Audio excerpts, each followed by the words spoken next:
헬로우 월드 생존형 개발자 성량입니다.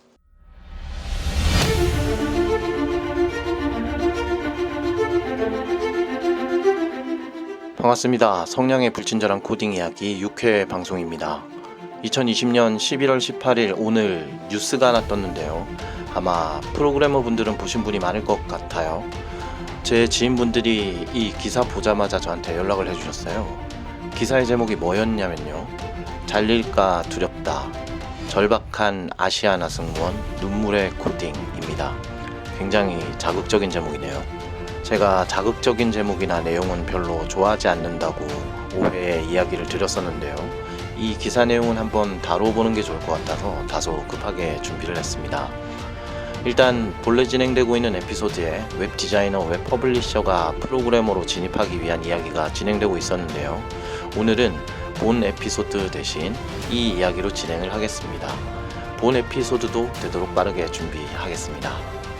오늘은 이 기사 내용에 대해 먼저 알려드리고 제 주변의 지인분들 중 현업에 종사하고 계시는 프로그래머들의 의견을 좀 들어봤고요.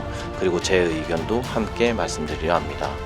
다소 급한 내용이라 별도로 인터뷰를 준비하지 못해서 제가 혼자 진행할 예정입니다. 방송에 문의점이나 의견이 있으신 분들은 댓글로 달아주셔도 좋고요. 이번 회차부터 제가 방송 소개에 이메일 주소를 하나 올려두겠습니다. 댓글이 부담되시는 분은 이메일을 보내주시면 감사하겠습니다. 영어가 길어서 따로 보셔야겠지만 이메일 주소는 songwang.coding@gmail.com입니다. 성량 unkind 코딩 gmail입니다. 영어가 너무 기니까요, 메일 보내실 분들은 그냥 복사 붙여넣기 하시면 될 것 같습니다. 이럴 줄 알았으면 메일 주소를 좀 짧게 할 걸 그랬네요. 생존형 개발자 성량의 불친절한 코딩 이야기는 애플 팟캐스트, 구글 팟캐스트, 오디오 클립, 팟빵, 파티, 그리고 유튜브에서 제공되고 있습니다.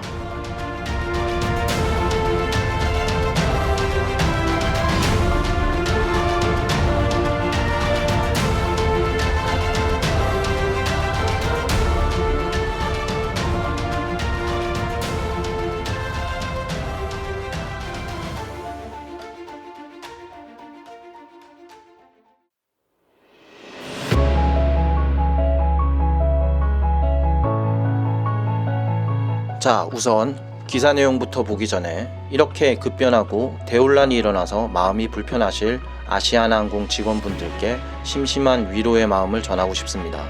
정신이 없으실 텐데요. 우선 저희들의 입장을 잘 들어보시고 생각해 보시면 좋을 것 같습니다.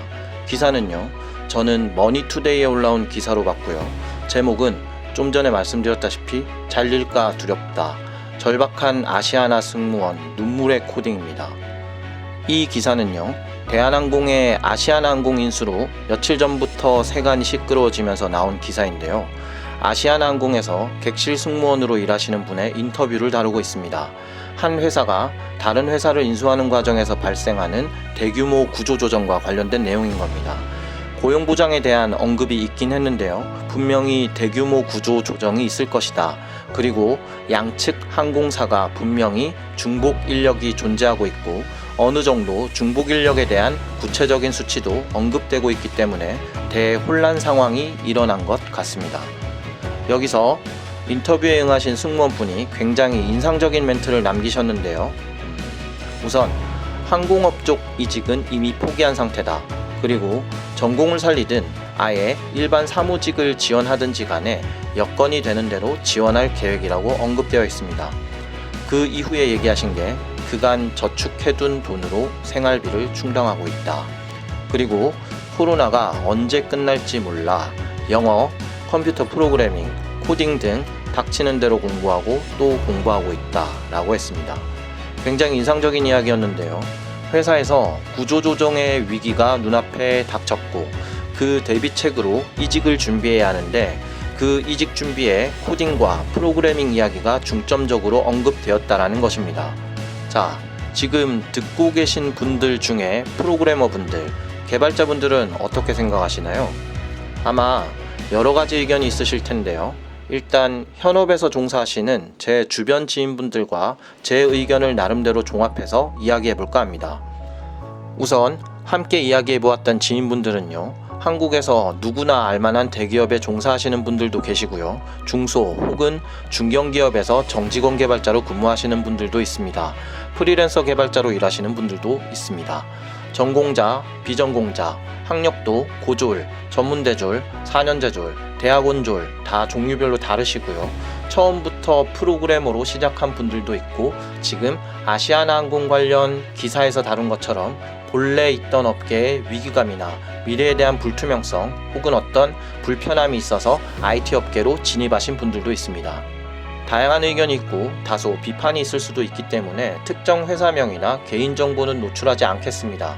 다만 의견이나 비판점이 있으신 분들은 제 방송에 댓글 혹은 이메일로 보내주시면 될 것 같습니다. 오늘 내용과 관련된 이메일이시면 오늘 방송이 6회차이니까요. 6회차라는 말머리를 달아주시면 감사하겠습니다. 자, 일단 크게 보자면 두 가지 정도의 의견이 있다고 보시면 될 것 같은데요. 다소 부정적인 의견이 있고요, 다소 긍정적인 의견도 있습니다. 두 가지 다 이야기를 해볼 거고요. 누가 어떤 이야기를 했는지는 중요하지 않으니까 그런 걸로 싸우실 필요 없습니다. 현업에 있는 프로그래머들이 어떤 의견을 가지고 있는지에 집중하시면 되겠습니다. 저희 다 바쁜 사람이잖아요. 엄한데 에너지 쏟지 마시기 바랍니다. 그럼 이번에는 일단 부정적인 이야기부터 해보죠. 기분 나빠하지 마시고 잘 들어주세요. 내가 가진 직업이 위태롭다고 해서 무턱대고 IT에 진입하려고 준비를 하는 것은 무모하다 혹은 아니라다라는 의견이 있습니다. 저도 이 의견에 일부 동의합니다. 여러분, 개발자분들, 저희가 커뮤니티에서 늘 잊을만 하면 언급되고 있는 이슈 중 하나이지 않습니까? 취업에서 밀려나거나 지금 직업이 위태로운 상황일 때 왜 사람들은 IT 진입을 생각하는지에 대한 불만이 무척 많이 나오고 있는 걸 이미 알고 계실 겁니다. 이건 개발자, 프로그래머 직군에 있는 분들도 꽤나 불쾌하게 여기시는 분들이 많으신데요. IT 직군은요, 낙오한 사람들이 모이는 곳이 아닙니다. 현 시대에 존재하는 모든 산업을 최중심, 최전방에서 주도하고 있고요. 만약에 IT 자체가 주축이 되지 않는 영역이라고 하더라도요, 그 업계가 더 효율적이고 잘 될 수 있도록 지원하는 든든한 서포터, 도구로 사용되고 있는 무척 중요한 직군입니다. 군대가 전쟁을 나갈 때 당연히 무기와 병사들이 중요합니다. 그리고 그 전쟁을 유지하기 위한 통신, 보급 등이 전쟁의 판세를 판가름하기도 합니다. IT는요, 전쟁으로 치면 무기이자 병사이자 통신이자 보급입니다. IT를 떼놓을 수 있는 업계는 현 시대에 존재하지 않습니다. 특히나 어떤 방식으로든 돈이 관련되어 있다면 IT는 선택사항이 아닙니다. 경제학 쪽의 책을 보시거나 공부를 해보신 분들은 아시겠지만 현재 사회에 통용되고 있는 화폐, 즉 돈은 전부 디지털화되어 있습니다. IT 자체가 돈 그 자체인 겁니다. 비트코인 한 번도 들어보신 적 없는 분은 없으시잖아요. 신용카드 사용 안 하시는 분 있나요? 대중교통에 현금을 내시는 분들이 있습니까? 현 세대는 버스 토큰이 뭔지도 모릅니다. 공중전화가 왜 있어야 되는지 자체도 이해도 못하죠. 은행 이체조차 현금이 오가는 시대가 아니라는 겁니다. 전부 디지털화, 그러니까 IT 기술이 들어가는 겁니다. 제가 이전 회차에서도 말씀드렸지만 IT와 관련된 인프라는 이제 수도와 전기 수준, 그러니까 없으면 불편한 정도가 아니라 생활 자체가 불가능한 영역에 이미 진입한 상태입니다. 그리고 이 영역은요, 기본적으로 전문직으로 구성되어 있습니다. 그냥 머릿수만으로 대체할 수 있거나 약간의 교육만으로 채워넣을 수 없는 인력이라는 이야기입니다. 어째서 이직에 언급되는 영역에 IT가 우선순위를 가지고 있는지 궁금합니다. 전혀 해보신 일이 아니잖아요. 이쪽 전공 공부를 해보신 것도 아니고 누구나 공부하면 할 수 있다라는 이야기를 들으셨습니까? 그나마 유망한 분야니까 이걸 고르신 걸까요? 착잡한 마음, 다급한 마음, 제가 다 헤아릴 순 없지만 어느 정도 이해를 합니다. 저도 어려운 시절이 있었고 다급한 마음에 민간교육기관과 국비지원 같은 여러가지 교육을 병행해서 코딩 공부를 다시 시작했지만 저는 초등학생 때부터 이 일 외의 진로를 생각해 본 적이 단 한 번도 없었기 때문에 남들보다 다소 늦게 시작했지만 의지를 다잡고 준비해서 시작할 수 있었습니다. 준비하는 동안 하루에 3시간에서 5시간 정도 자는 시간을 제외하고요, 식사 시간을 빼고 하루 종일 컴퓨터와 싸웠던 기억이 납니다. 저는 그렇게 8개월, 9개월 정도를 준비했습니다. 그리고 저는 4년제 전공자였습니다. 학교에서 4년, 그리고 졸업 후에 1년가량을 더 준비해서 비로소 취업을 할 수 있었습니다. 물론 제가 부족하고 배우는 속도도 느리고 저 자신도 안일했던 시절이 있었기 때문에 주변 분들보다 늦게 시작된 것도 있습니다. 여기서 얘기를 드릴 수 있는 거는요, 한번 해볼까? 이 분야가 좋다던데, 이런 마인드로는 절대 진입하실 수 없습니다. 모든 활동을 접고 준비하셔도 만만하지 않습니다. 왜냐? 이 업계에 진입하려는 사람이 이미 너무 많기 때문입니다. 이 분야는요, 이미 레드오션입니다. 레드오션이지만 바다 자체가 넓기 때문에 아직 수용이 가능한 것일 뿐, 이미 고도화된 경쟁으로 몸살을 앓고 있습니다. 나중에 회차를 따로 할애해서 이야기하겠지만 제 주변의 개발자 중에 많은 분들이 우울증과 지병, 피로감, 공황장애를 안고 가시는 분들이 생각보다 많습니다. 여러분만 진입하려고 하거나 준비하고 있는 게 아닙니다. 진입하려는 사람은 많고 그런 사람들이 점점 많아지니 회사는 선택할 수 있는 카드가 너무 많아지고 있습니다. 코딩 테스트 같은 방식으로 프로그래머로 지원한 취준생을 채치듯이 걸러내는 방식이 취업 전역에 본격적으로 도입된 지 채 5년이 되지 않았습니다. 점점 더 그 경쟁은 가열화되고 있고요. 점점 더 우수한 인재들이 많아지고 있고 그만큼 진입에 실패하는 분들도 많이 생기고 있습니다. 현실적으로 냉정하게 이야기를 드리는 겁니다. 지금 현재 상황에서 IT 진입을 해보겠다라는 건요, 내가 퇴직하고 나서 퇴직금으로 치킨집이나 카페를 차려서 해보겠다와 동일한 수준이라고 봅니다. 한국은 조금 밀집되어 있는 곳이라면 100m 안에 치킨집과 카페가 10개를 넘는 곳도 있다고 기사에서도 이미 나왔었습니다. 그게 벌써 몇 년 전 일입니다. 그리고 대부분 그런 가게들은 2년을 채우지 못하고 폐업합니다. 제가 강의를 진행하면 비전공자, 타업계 종사자분이 열에 7을 넘어갑니다. 그리고 냉정하게 전체 수강생 중에서 실제로 IT 업계에 취업에 성공한 사람들은 불과 3명이 되지 않습니다. 그리고 취업 후에 고단한 몇 년을 보내고 나서도 여전히 IT에 남아있는 사람은 열에 한둘이 될까 말까입니다. 절대로 만만하게 보고 들어오실 곳이 아니라는 겁니다. 오히려 세월만 잡아먹고 돈 버리는 일이 될 수도 있다라는 겁니다.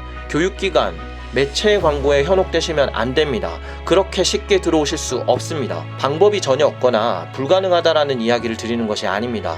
여러분이 모든 것을 제쳐놓고 달려들어야 겨우 가능한 수준인데 그 정도로 달려드실 수 있겠느냐라는 겁니다. 코딩 공부 아마 제일 먼저 시작하시는 분은 보통 파이썬이 많으실 것 같은데요. 요즘 워낙 핫하기도 하고요. 누구나 쉽게 시작해서 바로 어느 정도 수준에서 써먹을 수 있는 언어이기 때문입니다. 파이썬 자체의 효용성을 부정하는 것이 아닙니다. 파이썬은 최근 조사에서 지난 8년간 1, 2위를 지켜오던 C와 자바를 밀어내고 성큼 올라가고 있는 인기 최절정의 언어입니다. 그렇다고 하더라도 여전히 C와 자바 그리고 자바스크립트 이런 언어들은 산업체 전반을 지지하고 있는 기술들입니다. 파이썬은 언어가 잘 빠졌고 쉽게 배울 수 있고 활용도도 단순 업무 자동화에서부터 웹, 인공지능, 데이터, 사물 인터넷 분야 등 불가능한 영역이 없어 보이는 수준입니다. 제가 업계에서 만난 비개발자 직군분들이 파이썬을 사용하실 때는요, 겨우 인터넷에서 찾은 스크립트 몇 라인을 복사해서요, 간단하게 그지없는 약간의 업무 자동화에 활용하고 있는 정도였습니다. 그리고 이야기하시죠. 아, 나도 개발해봤다. 나도 코딩할 줄 안다. 고객사, 즉 갑이니까 제가 대놓고 웃을 순 없죠.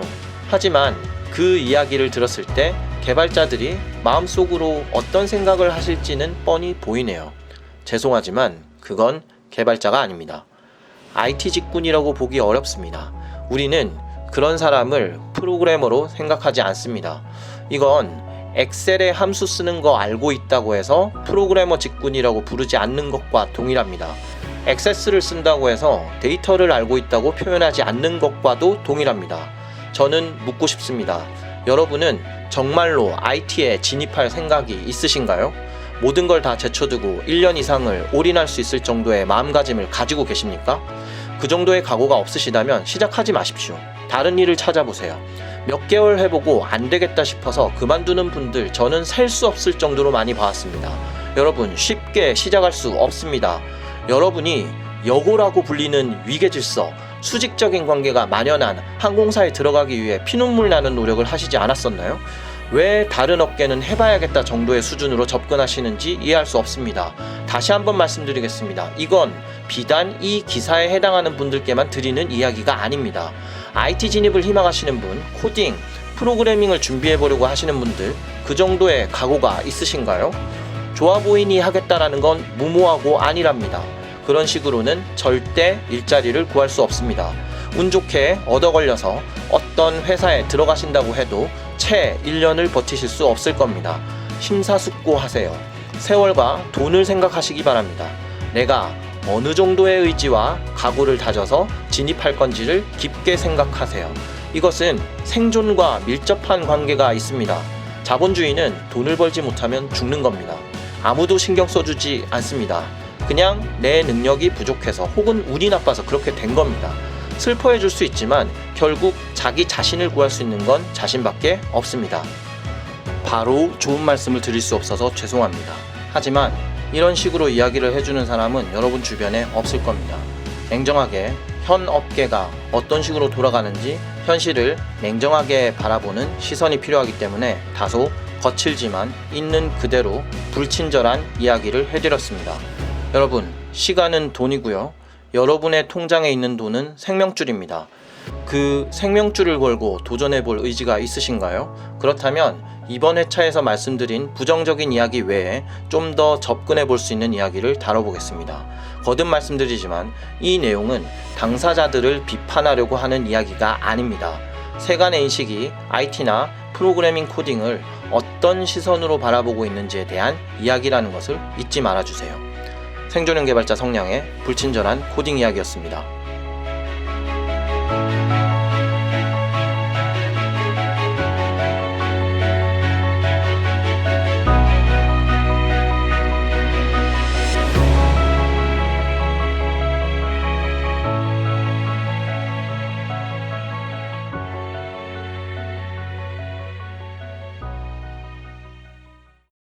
while true, to be continue, 세미콜론은 매너입니다.